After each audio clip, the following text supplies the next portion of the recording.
890. Confirm.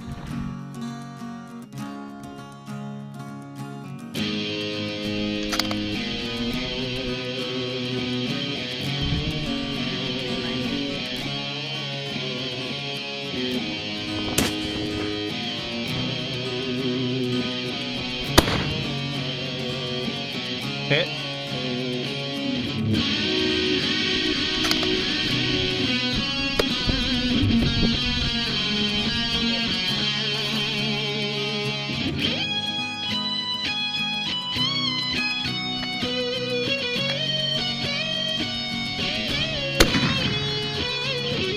Oh, you got it! Holy cow, you got it!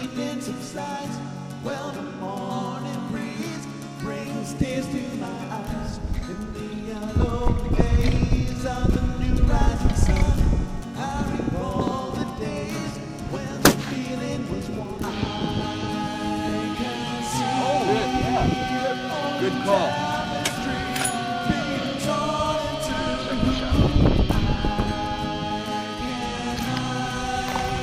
unconditional love shining out of me.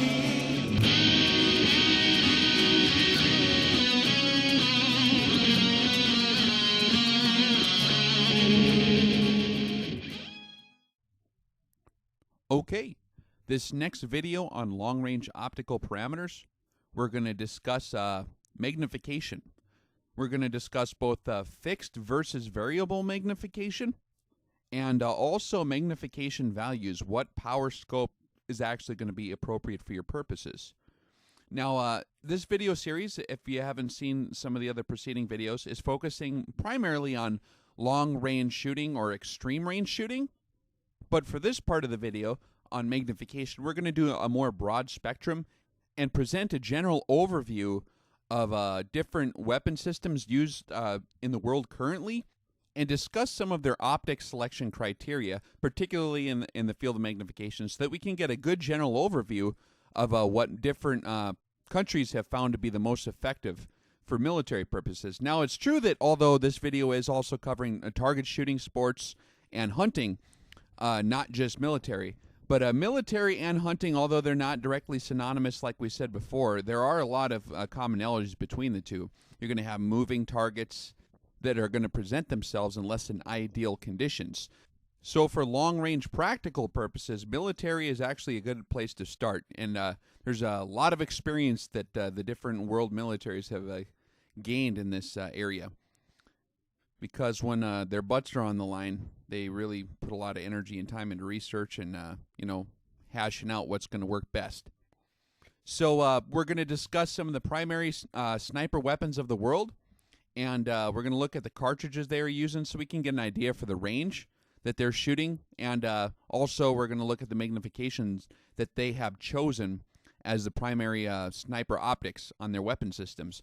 Then we're also going to do a historical overview of applications of some of these different sniper optics throughout history in terms of confirmed kills by some of the top snipers in the world. And so that we can gain further knowledge as to what is effective on the battlefield in real life. There's shooting at targets is one thing, but shooting in hostile environments is really the final test. So we're also going to go through and we're going to look at kind of a list of snipers of history arranged by number of kills. Now, mind you, when we're doing this historical overview in this first video on magnification here, I'm not trying to glorify killing or warfare in any kind of way. Warfare is not like you might think it is if you've played Nintendo games or, from what you see on a movie. It's not a happy thing. It's not fun, especially when it's in your own backyard for a lot of these guys throughout history. But war is terrible, and it should always be conducted reluctantly. So when we're going through some of these battlefield statistics, let's do so respectfully and with sobriety. We shouldn't be wagging our tails too much as we're talking about this, because war is not a fun thing. It's not a happy deal. Should always be the absolute final last resort to defend yourselves, basically. Okay.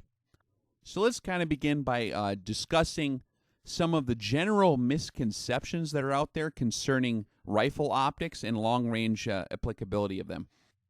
Perhaps the biggest misconception about rifle optics is that people will kind of rank scopes in their minds according to magnification values. They'll figure that the highest powered scope is going to be the best scope. And as we'll see in a minute here, that's not always true.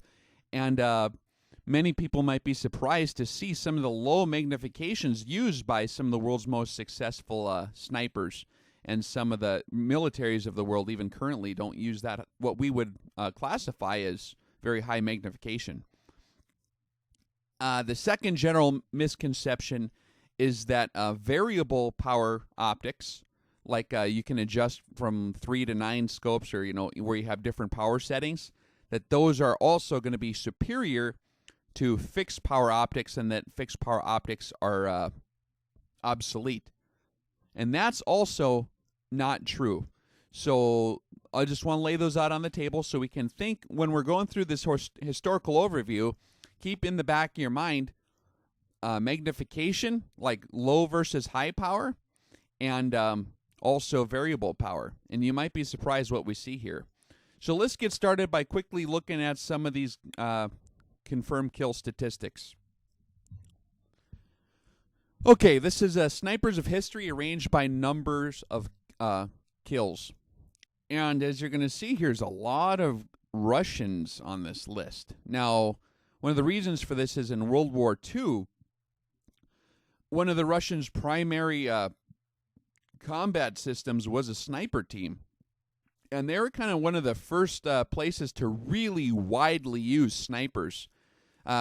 Being a war of attrition, Russia was kind of running out of a lot of resources, so they had to be extremely efficient in their use of equipment and ammunition and things like this. So they discovered that if you actually train people to use the rifle effectively and aim, that one sniper on the battlefield with one shot can suppress an entire company of soldiers for a huge amount of time. Now, if you were on the battlefield and it was just a firefight, a contest of who has the most firepower, those two sides are going to expend a lot of material and basically come out even.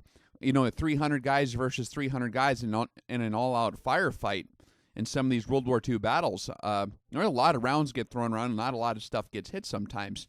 But a sniper with one round found there's a huge psychological effect to when how a sniper operated with deadly precision really scared a lot of these guys on the battlefield, and the suppressive firepower of a sniper just with a couple rounds with a bolt-action rifle can successfully suppress even a large unit for a long amount of time. So that's why so many of these are Russians. I don't know if a lot of you are familiar with some of the stats of World War II, but the United States lost around 400,000 soldiers in World War II, and that's a lot of people to lose. But Russia actually lost about 10 to 12 million soldiers and another, 12 to 14 million civilians in World War II fighting the Germans and the Japanese on the other front as well. But the Russians took the brunt of that one. They're actually kind of one of the reasons that most people in Europe aren't speaking German right now, is because they were able to really take the brunt of the Nazis. And then we fought them pretty hard too, but the Russians really, really took the big hit there. So they were engaged in fierce combat for quite a while. That's why a lot of these guys have the higher confirmed kills here. So you look up and this is the highest recorded confirmed kills. Mikhail Surkov had 702 kills. Now, these Russian snipers were using the Mosin Nagant bolt-action rifle. And that's another thing to consider. We should have talked about this a little more in our rifle selection. But most people in America today would consider the Mosin Nagant to be kind of a pile of junk.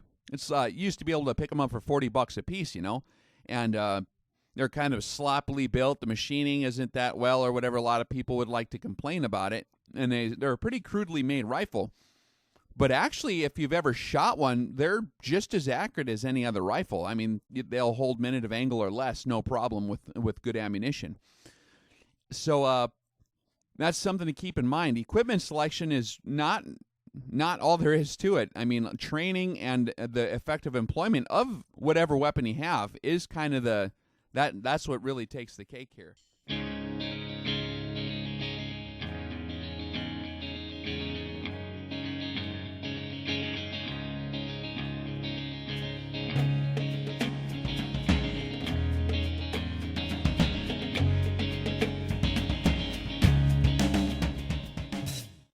Samson, I don't know if you've ever read the book of Judges, but that guy killed over 1,000 guys with the jawbone of a donkey. And I'm not sure what kind of optics he used on that jawbone. I'm not sure what magnification he had on his scope for his jawbone that he was whacking dudes with, but he was extremely effective with his weapon system, okay? Now, Samson, a lot of guys would have accused him of having inadequate equipment for combat, but as you could see, he was extremely effective with that jawbone, okay? Now, if you look at even King David back in the day, he killed thousands more than Samson did in battle. He killed a lot of Philistines and Syrians that were riding their chariots, and when he went to war, and this was all with no magnification at all on these optics. So as you can see here, effectiveness on the battlefield is not contingent just upon equipment. It has to do with a lot of other factors. It has to do with like how good of a warrior you might be, how fierce you are, probably whose side you're fighting on in the case of these last two guys, if you think about it, right? That's pretty important too. So battlefield effectiveness is not contingent upon just your equipment. A lot of guys have that idea like, oh, if you buy a good sword, are you automatically going to survive the battle? You know, are you going to have better odds? Well, no, you have to learn how to use it, right? If you buy a really good guitar, are you going to be able to just rock out better than Hendrix? No, it doesn't work that way, right? So it's the level of training and a lot of other factors that come into this. So these Russians were all using the Mosin Nagant primarily here. Most of these are pretty much all these high confirmed kills amongst the Russians are with the Mosin Nagant rifle in World War II. And of the optics available for the Mosin Nagant rifle during that time, there was the PU optic and the PE sniper scopes.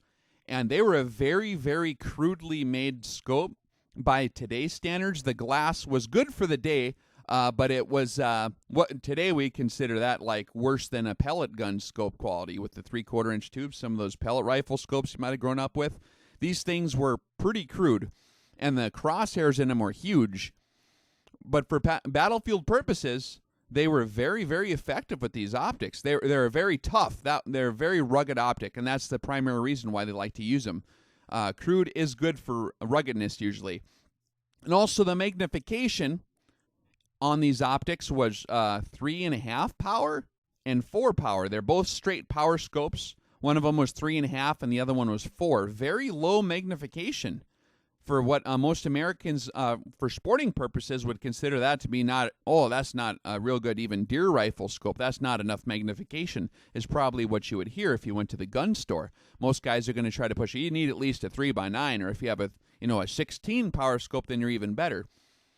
But if you consider, and let's scroll down here and look at some of these kills, pretty much all these confirmed kills here were done with the Mosin Nagant rifle in a 4-power scope at the absolute max. All these Russians you see, a lot of these guys also did use open sights. They didn't all like to use the optical sight. They just, some of them preferred open sights, which are 0-power magnification, right? So as you can see, historically speaking, statistically, number of kills and battlefield effectiveness of sniper rifles is not contingent upon a high magnification value on the battle optic, okay? That's the primary heart of the message here as we're looking at these statistics. Let's talk about some of these guys real quick here. I'm going to scroll down. If you look at the guy in 5th place, his name is Simo or Haya, I don't know how to pronounce that correctly. But he's from Finland in the 1939-1940 Winter War. The Soviet Union actually tried to invade Finland. And there was some fierce battles going on there in the winter, but a lot of these, Finland also employed a whole bunch of snipers as well, and Simo was one of these guys, and he's kind of defending basically his backyard, you know. I mean, Finland is his home, and just in a couple months, he racked up over 500 confirmed kills with his Mosin Nagant rifle, and his optic of choice, this Simo is considered probably one of the most effective snipers that has ever existed. He's like 5th place according to these records. And, of course, these records are not complete, and there is discrepancies between some of the other ones. There's people argue. But basically, he made over 500 confirmed kills. And Simo's optic of choice was actually no optics. Simo actually preferred the use of open sights. He found, during the winter time, optics do fog up and give you problems, so he just went for straight ruggedness. He said, I don't want to have to worry about my scope fogging up or the issues that optics do have. So he just went with open sights, and he was one of the most effective snipers in history. And if you look, a lot of these other Russian ones, there was a lot of fighting going on between Russia and Germany, and a lot of, just terrible what them guys had to go through. So as you're looking at all these guys, most of these guys are using very, very low power rifle optics, if any at all. So let's see. The ones in pink here, these are female snipers. Let's look at Lyudmila Pavlichenko. She's kind of one of the more famous female snipers in World War II. She had 309 confirmed kills. And I believe her optic of choice was the PE, but they did switch around sometimes, the PU also. But that's a 4-power optic in the PE. So magnification, that chick was able to take out 309 Nazis. And that's pretty effective. That's more than any American sniper so far that's been disclosed, okay? So where's the Americans? They seem to have the higher power scopes. Where are they at on this list? Let's keep scrolling down. We have a couple Germans in here, some more Russian chicks. A Chinese guy, that was from the Korean War. And that was also a very low-powered optic. Let's look down. Germany. Okay, here's our first American. Currently on the books, Chris Kyle has the most confirmed kills for any American sniper. And he has 160 confirmed kills by this count. And he probably has more like 255 actual kills, but that still puts him at like 100-something place. Now, I'm not saying that these Russian snipers in World War II were more effective overall than Chris Kyle. There's a lot more going into these statistics than just their abilities. You think of the target-rich environment in World War II. They're in fierce combat for years and years.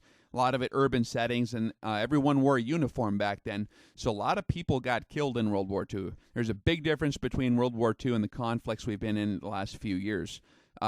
Chris Kyle's probably way, way, way better trained sniper than these other guys. But still, if you look, he's 100-something place here, historically speaking. Now, he was a U.S. Navy, and their primary optics are usually straight 10-power scopes. That's generally what's issued for the United States. Chris Kyle, I think, used a 300 Winchester Magnum most of the time. But, special operations nowadays does have a lot more diversity of equipment they're allowed to use. They did complain about that for a long time, and some of the brass in the Pentagon wanted to keep equipment more uniform. But special operations finally explained to them that, hey, sometimes, different pieces of equipment work good for different environments. For example, in Afghanistan, some of those places you have to make really long shots.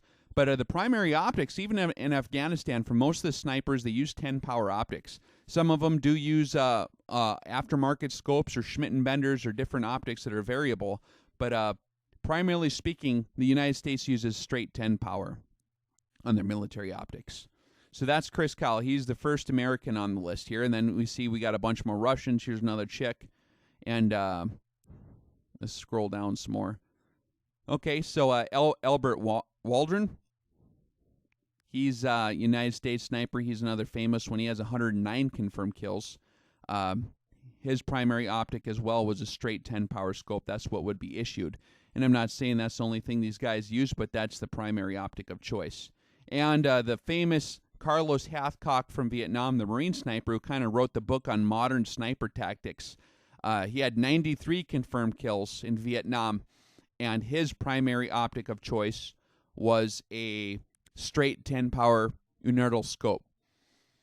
And so if you look at the general trend here, just looking at the statistics, one cannot draw the conclusion that higher magnification equals more effective sniper rifle system. Because as you can see by this list here and by looking at the statistics, the most effective sniper rifle system in history is probably one of the least expensive. You can pick up even a Mosin Nagant sniper rifle package with the optic on it for probably, what did they used to be? Just a couple months ago, they're $350 or $400 or something like that you could get them for. So it's very, very inexpensive, and most of that's going for the scope. The rifle itself is usually under $100, and then the optic another couple $100, and there you got a sniper rifle. That's the most effective weapon system, historically speaking. So a lot of guys who think that you need to spend, a couple $1,000s on a system, that's nice, and I do like a high-quality rifle, but it's definitely not necessary. And sometimes, as history has proven, the more rugged system, the fixed power, low magnification optic on a real ruggedly built rifle that's not real refined but is going to be very heavy duty, is the more effective system when you're talking about using it in serious business. Okay, so that was our historical overview. Let us look at some of the primary sniper weapon systems of the world currently being fielded. Now, most of these, I got this information from the FM 23-10 field manual. In the back, they have an appendix on the primary sniper rifles of the world. Some of the information in there was incorrect, so I tried to edit this just a tiny bit in some cases, and some of the information was incomplete. But this is the general trend. So if you see something in here that looks a little goofy, don't get too worked up. I mostly just pulled this off the 23-10 field manual. But Australia, this is one I actually annotated. I had this in here. They use one of their sniper rifles they currently field is the Model 82, and that's a 308 caliber, and that's a 6-power magnification. If you look over here at the magnification of all these different optics, most of these guys are using the NATO cartridge. Most of these countries, that's the standard, world standard sniper cartridge is the 308. That's the 7.62 NATO. That's the military designation. Slight differences in the case and chamber dimensions. But, let me go back to it here. I lost it. Okay, but you'll notice the magnification values are very, very mild or low. Australia and Austria use 6-power. These are fixed power magnifications, not variable. So they use 6-power. Belgium and the Czech Republic, they use 4-power optics. The VZ24, that's used in the PSO1. That's kind of like what's on the Dragunov scope. Finland, they have the that silent sniper rifle, the SSR-1. That's usually equipped with the Schmidt-Bender PM2, so that's a variable optic. That's a 3 to 12 power. But if you look at the magnification, 12 power would be considered, like a good long-range deer scope or, maybe a varmint hunting scope. But these rifles are full-bore, currently issued military sniper rifles, very low magnification. A lot of guys think you need 16 power or 20 power sometimes, 24 power, 25 power. Germany, they have some really high-quality equipment, actually, and they are equipped. Their sights are usually the Zeiss Diavari and in the variable 2.5 to 10. Now, if you also notice, too, these variable power scopes that are on this list are all extremely high-quality sights. These sights are like several $1,000s a piece, so they're not using cheap variables. And as we discussed before, and as we're going to elaborate on more clearly here in this magnification part of the series, there's a big reason why you need really high-quality optics if you do want to use variable power scopes. But most of these militaries are equipping their soldiers with fixed magnification. Israel uses a straight 6 Nimrod on their Galatz. It's like a Galil sniper rifle. And most of these other guys, you can look at the list here. Now, the United States is kind of a strange one. We in the United States, for our military, our primary magnification choice for our sniper optics is a straight 10 power. If you look at the Marine Corps' M40 rifle, they use the unilateral scope, and it's got the straight 10. Same thing with the Army's M24. They like to use the Leopold M3A, which is a straight 10. And even the Barrett 50 cal A lot of guys think, oh man, the 50, that's got to have a real good scope on there. Well, it's still a straight 10 power. And most of these other countries would consider 10 to be very, very high magnification. Even the United Kingdom, they field one of probably the most advanced sniper rifle system in the world, the Arctic Warfare Super Magnum, made by Accuracy International. And it's right here is the L115A1. That's their designation for it. But that's in the 338 Lapua Magnum. That's like the Arctic Warfare Super Magnum. And that's going to be shooting, those guys train out to 1,600 meters and beyond. They're shooting at what we're going to consider extreme ranges. And their optics choice for that is primarily the Schmidt & Bender 3 to 12 variable. Now, England is fielding some of the 5 to 25 powers as well, but the most commonly issued one on the system is the 3 to 12. So if you look at the general trend here, the militaries of the world currently for their sniper rifles, which these are the guys that are going to be shooting the farthest, okay? A lot of these rifles are, the 308s are going to be effective out to 800 meters, and your 300 Win Mag, that's 1,200 meters at least, and then your 338, that's going out 2K sometimes. And the highest magnification really used is like 10 power. Some of these guys are pushing a little past 10. And most of them are going for fixed power magnification. So we need to keep that in mind as we continue this research and look at our magnification values. Okay, so I wanted to get that out of the way, historical overview, so that when we start talking about magnification and the mechanics of it and the psychology, the battlefield psychology of like fixed magnification, and also just the general battlefield effectiveness of rifle optics, that you'll have the statistics in mind, so it's not just one guy arguing against another guy. But that's what the militaries of the world use, and that's the historical overrun of the most effectively employed sniper rifles and their combined optics in history. Okay, so the next video, we're going to get into the mechanics of magnification. We're going to start off by talking fixed magnification versus variable. And there are we're going to talk about the applicability of both systems. And then we're going to talk about actual magnification, like what power should you pick for your long-range rifle setup. So stay tuned.